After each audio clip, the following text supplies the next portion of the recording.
सबैजनालाई नमस्कार। आज म माउन्टेनिजमको तेस्रो भिडियो लिएर आउँदैछु।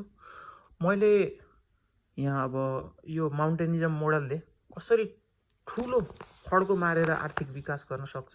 जस्तै संसारमा जति पनि अहिले विकसित देशहरू छन् उनीहरू खुला अर्थतन्त्र अँगालेर विकास भएका हुन्। जस्तै अमेरिका, युरोप जति पनि यी विकास भएका छन्, जापान, कोरिया, यी जति पनि हामीले विकास भनेर देखिएका देशहरू छन् ती खुला अर्थतन्त्रबाटै विकास भएका हुन्। एउटा क्युबा चाहिँ कम्युनिस्ट सरकार भएर पनि त्यहाँ विकास गरेछ। अब त्यहाँ सरकार राम्रो भयो, फेसिलिटीहरू राम्रो भयो। आखिर यहाँ जुन मोडलबाट गए पनि जनताले काम गर्ने हो, त्यही कामबाट आफूलाई चाहिएको सामान बनाउने हो, आफ्नो सुविधा बढाउने हो। कुरो खास त्यही हो। तर कम्युनिजममा अब सबै सरकारको अधीनमा हुँदाखेरि पहिला पनि मैले भने त्यो चाहिँ त्यति सक्सेस हुने चान्स हुँदैन। त्यसैले खुल्ला अर्थतन्त्र नै ठिक हो। तर खुल्लाको समस्या के हो भनेर म यहाँ हामीले जति पनि खुल्ला अर्थतन्त्र भएका देश धेरै प्रगति गरेछन्, त्यही भएर खुल्ला भनेर एकहोरो लाग्छौँ नि। जस्तै जापान, कोरिया, त्यहाँ त्यत्रो जनता छ। अब बाहिरबाट हाम्रो नेपाल जस्तै धेरै ठाउँबाट त्यहाँ मान्छे लगेर काम गराइरहेछ। त्यो गर्न पर्दैन कि, त्यो जेलिएर हो तिनीहरू त्यहाँ, त्यो नबुझेर। अब मैले यहाँ नबुझेर भन्दा यो के काने जान्ने भयो भन्ने भइहाल्छन्। किनभने अब जान्ने भयो त अलिक गतिलो ठाउँमा जागिर खाँदो क्लिनर भयो, ठुलागुला गर्छ भन्ने पनि होलान्। तर यी समग्र रूपमा हेर्दा म यहाँ प्रुफसहित भनिदिन्छु होइन। यहाँ मेरो कुरा सुन्दै जानुभयो भने तपाईँलाई त्यो फिल हुन्छ। के कुरा बुझ्नुभयो भने मान्छेलाई सुविधा चाहिएको, काम चाहिएको होइन। मान्छेलाई सुविधा तपाईँले काम नगरिकन सबै रोबोटहरूले, जस्तै त्यो रोबोट बनाउनु त सुरुमा काम गर्न पर्यो। रोबोट मेसिनहरू मान्छेले बनायो। अब यहाँ थिचेर त्यहाँ भात पाक्छ होइन, थिचेर हाम्रो गाडी यहीँ आउँछ। आफूले नचलाइकन कहीँ जान हिँड्न मिल्छ। जे कपडा चाहियो बटन थिचेर मार्केटबाट यहाँ आउँछ। तपाईँको खेतबारीमा मेसिनले आफै काम गर्छ। भनेपछि सबै रोबोट र मेसिनले काम गर्छन् भने त सबै रोबोट र मेसिन बनाउँदासम्म काम गर्न पर्यो, अनि त्यसको मेन्टेनेन्समा काम गर्न पर्यो। भनेपछि अरू काममा त जेलिन परेन नि त। भनेपछि मान्छेलाई चाहिएको फेसिलिटी हो, सबै काम मेसिनले गरिदियो भने अब मान्छेले काम गर्न पर्दैन भन्ने दिमागमा राख्न पर्यो। भनेपछि अब सबै काम मेसिन र रोबोटबाट त सम्भव छैन। भनेपछि मान्छेले काम गर्न पर्छ। भनेपछि मान्छेलाई चाहिएको फेसिलिटी हो, काम होइन भन्ने कुरा प्रष्ट रूपमा बुझ्नु पर्यो। यति बुझ्दा बित्तिकै धेरै ठुलो चेन्ज आउँछ। त्यही जापान र कोरियाले यति कुरो बुझ्ने भने त्यहाँ विदेशी कामदार, जस्तै नेपालीहरू त्यहाँ गएर विदेशीहरू काम गर्दाखेरि त जापानले त ठुलो पैसा विदेशी कामदारलाई दिन पर्यो। त्यो विदेशी कामदारलाई पैसा दिन त उनीहरूले विदेशी पैसा कमाउन पर्यो। त्यो विदेशी पैसा कमाउन त तिनीहरूले विदेशमा सामान बेच्न पर्यो। भनेपछि त त्यहाँ धेरै दुःख पायो नि त उनीहरूले। आफूलाई मात्रै सामान बनाए हुनपर्नेमा विदेशी कामदारको कारणले विदेशी कामदारलाई तिर्न पर्ने पैसा कमाउनको लागि बाहिरी देशमा सामान बेच्नै पर्यो। भनेपछि त उनीहरूले त्यो अनावश्यक बढी जेल लिएर दुःख पाएको अवस्था हो। त्यो संसारमा कसैले बुझेकै छैन। त्यही भएर म यहाँ भन्छु अब खुल्ला अर्थतन्त्रमा के समस्या हुन्छ। अब आर्थिक वृद्धि दर भनेको सामान बनाउन पर्यो। जस्तै अघिल्लो वर्ष 100वटा घर बनाइयो भने यो वर्ष 110वटा घर बनाउनु भनेको 10%ले आर्थिक वृद्धि दर हुनु। अब यो डबल डिजिट भन्छ 10%लाई। अब यो डबल डिजिटको वृद्धि दर रेगुलर धेरै वर्षसम्म गर्नै सकिँदैन। किनभने त्यो डबल डिजिटको विकास गर्दाखेरि त्यहाँ धेरै मान्छेले रोजगार पाउँछ। अनि त्यो रोजगार कस्तो ठाउँमा हुन्छ भने अब जुत्ता बनाउनको लागि त मान्छेले काम गरेर जुत्ता मात्रै बन्दैन नि त। एकैचोटि जुत्ता बन्ने होइन नि त। मान्छे गएर त्यहाँ त्यो र मेटेरियल दिन्छ, अनि काम गर्छ, अनि जुत्ता फ्याट्ट बन्ने भयो त अनि त्यो काम गरेका मान्छेले जुत्ता किन्थे, अन्त काम गरेकाले जुत्ता किन्थे। तर त्यो जुत्ता फ्याक्ट्री बनाउन त्यहाँ त्यो भवन बनाउन पर्यो, त्यसको इन्फ्रास्ट्रक्चर बनाउन पर्यो। अब त्यो इन्फ्रास्ट्रक्चर त ती काम गरेका मान्छेले त किन्दैनन् नि।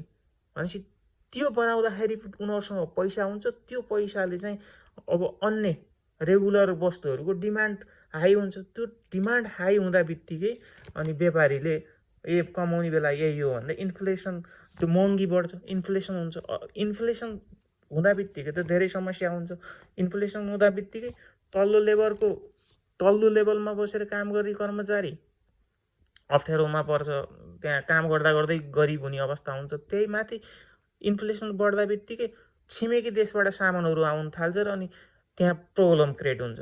अनि नेपालभित्र काम गर्ने अनि भारत र बङ्गलादेशको चाइनाको सामान किन्न थाल्यो भने त फेरि नेपालभित्रको कम्पनीहरूमा प्रब्लम हुन्छ, उनीहरूले आफ्नो सामानै बेच्न सक्दैन। त्यसो इन्फ्लेसन कन्ट्रोल गर्न एकदमै आवश्यक हुन्छ। त्यो अलिअलि इन्फ्लेसन चाहिन्छ। फेरि अलिअलि इन्फ्लेसन भएन भने त्यो उसमा लगानी गरेको हुन्छ, स्टक मेन्टेन गर्नलाई लगानी गरेको हुन्छ, रेन्ट तिरेको हुन्छ, फेरि फाइदा हुन्न व्यापारीलाई। फाइदा भयो भने कामै हुन्न। त्यही भएर थोरै इन्फ्लेसन जरुरी छ। त्यो क्यापिटल इन्भेस्ट गरेपछि क्यापिटलमा त्यो इन्ट्रेस्ट तिर्न पर्यो। ब्याङ्कबाट लोन ल्याएर इन्भेस्ट गरेको हुन्छ, त्यो इन्ट्रेस्ट तिर्नको लागि अलिअलि इन्फ्लेसन भएन भने समस्या हुन्छ। तर ठुलो मात्रामा इन्फ्लेसन भयो भने समस्या क्रिएट हुन्छ। अनि जब इन्फ्लेसन बढी हुन्छ, यो इन्फ्लेसन रोक्नको लागि फेरि केन्द्रीय ब्याङ्कले चाहिँ लोनलाई कम गरिदिन्छ, लोनलाई टाइट गरिदिन्छ, इन्ट्रेस्ट रेट हाई गरिदिन्छ। इन्ट्रेस्ट रेट हाई गरिदिँदा बित्तिकै अब लोन लिँदैनन्, इकोनोमिक एक्टिभिटिज कम हुन्छ। अब जब इकोनोमिक एक्टिभिटी चाहिँ कम भयो, चाहिएको चिज बनाउनै कम बनाइयो भनेपछि त त्यसै गरी भइयो नि त। भनेपछि यो एकैचोटि कुनै पनि देश लगातार ठुलो आर्थिक वृद्धि दरमा कन्टिन्यू जानै सक्दैन। अब चाइनाले त्यहाँ त्यो रेगुलर 3-4 वर्ष डबल डिजिटको गर्दा यता पश्चिमाहरू चकित परेको थियो। किनभने यिनीहरू चाहिँ धेरै वर्ष यो विकास गर्ने क्रममा धेरै वर्ष लडेर उठ्याछन्। भद्रगोल छ नि त यो खुल्ला अर्थतन्त्रमा त बेला बेला तल जान्छ, त्यो इकोनोमिक साइकल तलमाथि हुन्छ। तर चाइनाले निरन्तर किन भन्दा उसले इन्फ्लेसन कन्ट्रोल पनि गर्यो अनि संसारभरि सामान पनि बेच्यो। त्यहाँको डिमान्डलाई डिमान्ड जति हुन्छ सप्लाई पनि पुऱ्याइदियो र अनि त्यहाँ त्यो इन्फ्लेसन धेरै हाई हुन दिएन। त्यो कारणले उसले कन्टिन्यू अब त्यो उसले त्यसरी लयो। तर हामीले अब यो माउन्टेनिजम मोडेलबाट यो खुल्ला बजारको, खुल्ला अर्थतन्त्रको यो इन्फ्लेसनको समस्या र आर्थिक वृद्धि दर गर्नको समस्यालाई अब सजिलै कन्ट्रोलमा ल्याउन सकिन्छ र चाइनाले भन्दा छिटो वृद्धि गर्न सकिन्छ। जस्तै अहिलेकै स्थितिमा नेपालको यही तरिकाले जाने भने सिङ्गापुर जतिको अहिलेको अवस्था हुनलाई कति वर्ष लाग्छ भन्थे पनि सोडिङ मगलेले 100, 150, 200 कति वर्ष लाग्छ भन्थे। त्यो हो होइन, त्यो ऱ्यापिडली वृद्धि गर्नै सकिन्न। तर अब यसलाई यो मोडलै चेन्ज गरिदियो भने फेरि सकिन्छ। अब इन्ट्रेस्ट रेट हाई हुँदा बित्तिकै ग्रोथ रेट घट्छ, इन्ट्रेस्ट रेट कम हुँदा ग्रोथ रेट बढ्छ। अनि ग्रोथ रेट बढ्दा बित्तिकै इन्फ्लेसन फेरि हाई हुन्छ। यो ग्रोथ रेट बढ्ने भनेको त इकोनोमिक एक्टिभिटी धेरै हुने हो।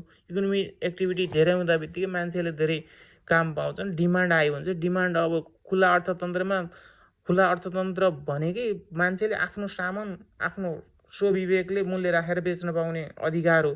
त्यही भएर तैँले किन महँगा बेचिस् भन्न त पाइएन। यो त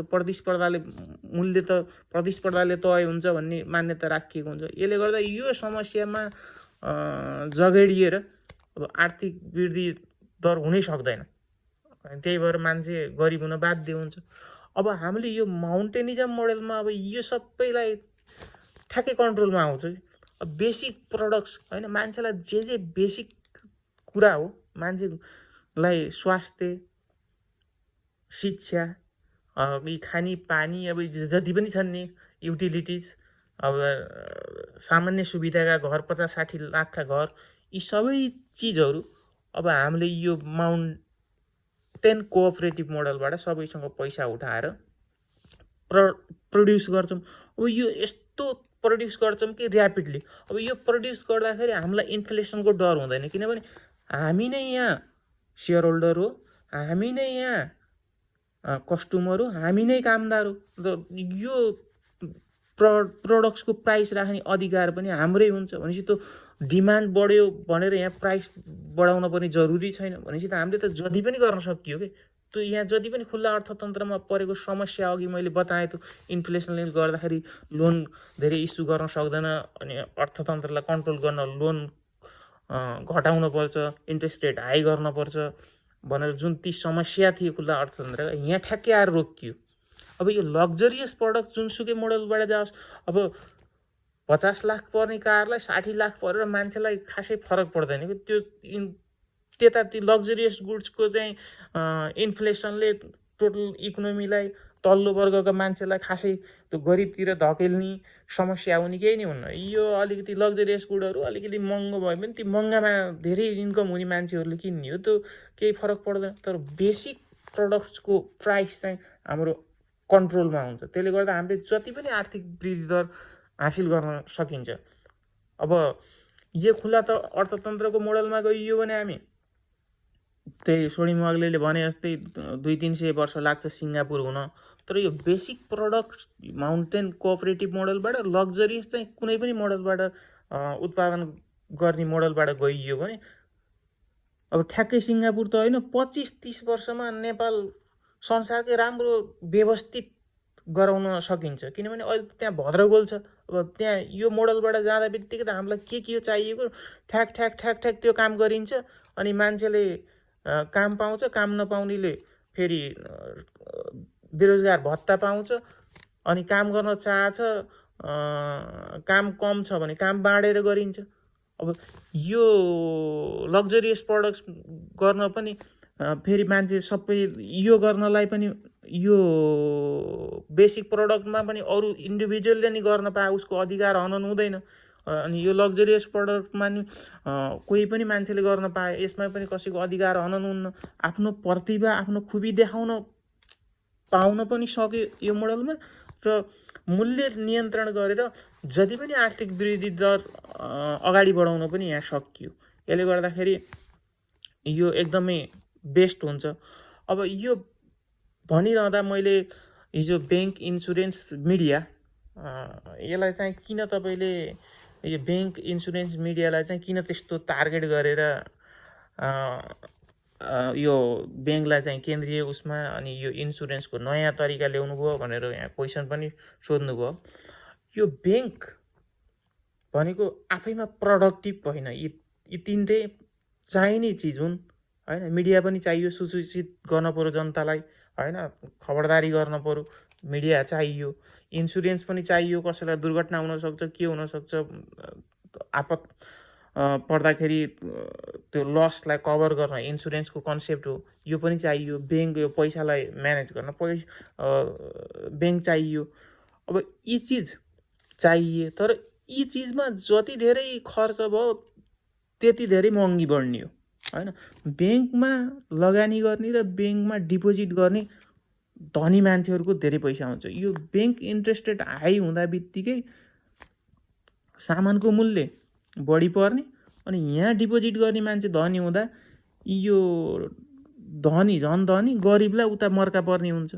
अनि इन्सुरेन्समा पनि त्यस्तै हो धनी मान्छेहरूले लगानी गरेका हुन्छन् अनि त्यो प्रडक्ट चाहिँ यो इन्सुरेन्सको कारणले महँगो हुन्छ। त्यही भएर यसलाई चाहिँ सिस्टमेटिक गरेर गभर्नमेन्टको अन्डरमा राखिदिने यो अहिले लान सकिँदैन। यो माथिको मोडलबाट गइसकेपछि यो 25, 30, 40 वर्ष कति लाग्छ यो इन्सुरेन्स र प्राइभेटबाट गभर्नमेन्टमा लान। अब यी कारणले गर्दा यी चाहिने चिज हुन् तर यसले कस्तो गराइदिन्छ भने धनीलाई झन् धनी गरिबलाई झन् गरिब बनाइदिन्छ कि यी दुईटाले इन्सुरेन्स र उसले।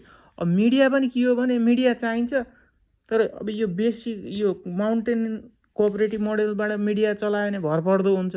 अब मिडियासँग त पावर हुन्छ यिनीहरू चाहिँ व्यवसायीसँग गएर अब एडभर्टाइज माग्छन्। एडभर्टाइज अब व्यवसायलाई पनि कस्तो हुन्छ भने एडभर्टाइज गर्न पर्छ तर उसलाई बाध्यता पनि बनाइदिन्छन् कि कुनै सबै त हुँदैनन् त्यस्ता मिडिया हैन सबै जेन्युन मिडिया नि छन्।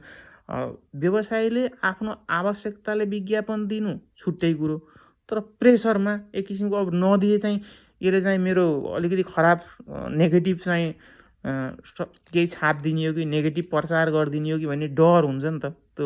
त्यस्ता किसिमका मिडियालाई चाहिँ कन्ट्रोल गर्नुपर्छ।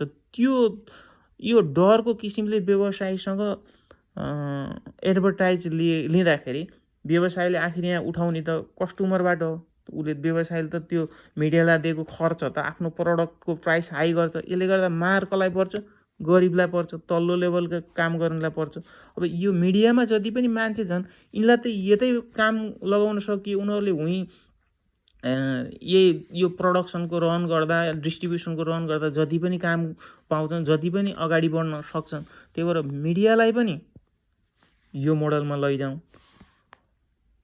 अनि ब्याङ्कलाई चाहिँ सेन्ट्रल ब्याङ्कको मोडलमा लैजाउँ। इन्सुरेन्सलाई अटोमेटिक इन्सुरेन्समा जाने, हिजो पनि भनेको थिएँ, गभर्मेन्टको अन्डरमा राखिदिउँ। यति भएपछि हामी यस्तो आर्थिक वृद्धि दर रेगुलर लान सकिन्छ कि हामीलाई कुनै प्रब्लमै हुँदैन। अब यो बेसिक प्रडक्टको प्राइस हाम्रो कन्ट्रोलमा हुँदा बित्तिकै त्यहाँ ठुलो समस्या, संसारभरिको यो इकोनोमीको यो प्रब्लम छ नि ग्रोथ गर्दाखेरि, यो खुल्ला अर्थतन्त्रको ऱ्यापिडली ग्रोथ गर्दा हुने समस्या चाहिँ त्यो सल्भ हुन्छ। जस्तै कुनै पनि इन्फ्रास्ट्रक्चर, जस्तै रोड, बिल्डिङलाई प्राइभेट सपिङ सेन्टरै ठुलो मात्रामा बनाउनु पर्यो। अब त्यो बनाउँदा धेरै मान्छेले रोजगार पाउँछ। त्यो रोजगार पाएको मान्छेले त्यो बिजनेस, त्यही बिल्डिङको पार्ट त किन्ने होइन, उसले त बजारमा गएर सामान किन्ने हो। अनि त्यो रेगुलर किन्ने सामानको चाहिँ डिमान्ड हाई हुँदाखेरि इन्फ्लेसन बढिदिन्छ। अनि त्यस्तो छिटो बनाउनै सकिन्न कि। हाम्रो अब नेपालमा बनाउनु पर्ने इन्फ्रास्ट्रक्चर धेरै छ, हामी कहाँ छौँ कहाँ, होइन, केही पनि गतिलो छैन। ती सबै पुराना स्ट्रक्चरहरू भत्काएर नयाँ बनाउनु पर्ने स्थिति छ। अब त्यो गर्दा त त्यहाँ त भद्रगोल हुन्छ। त्यही भएर यो मोडलमा जाँदा बित्तिकै यी संसारभरि अहिले जति पनि गजेडिएर बसिएका छन्, धेरै देशमा यस्तो समस्या छ, होइन। त्यहीँ त्यो नाइजेरियामा हेर्नुहोस् कति रिसोर्सेस छ, कति तेल बेच्छ, अनि विदेशी लगानी छ, कम्पनी चलेका छन्। त्यहाँ इन्फ्लेसन बढेर हैरान छ, त्यो कन्ट्रोल गर्नै सके होइन। के हुन्छ त्यस्तै भयो। अर्जेन्टिनामा त्यस्तै छ, होइन। यो त संसारभरको प्रब्लम हो। यसरी हामीले यो एउटा माउन्टेनिजम मोडलबाट संसारलाई नयाँ किसिमको तरिकाले विकास गरेर देखाउन सकिन्छ। यो है तरिका भनेर देखाउन सकिन्छ भनेर मैले यो प्रयास गरेछु। यसको बारेमा मैले लेख पनि लेख्छु। मेरो त्यति बोल्ने कला छैन। जुन मैले सोच्छु त्यो सोचेअनुसार यहाँ बोल्दा त्यति अलि जान्दिनँ, होइन। त्यो प्रयास गर्दैछु। तैपनि म लेखेर यसलाई चाहिँ आर्टिकलको रूपमा अब नेसनल न्युज पेपरहरूले छाप दिए भने म प्रयास गर्नेछु। नभए मेरो ब्लगमा पनि लेखेर राम्रो एउटा क्लियर पिक्चर आउने गराउँछु। हस्त, धन्यवाद।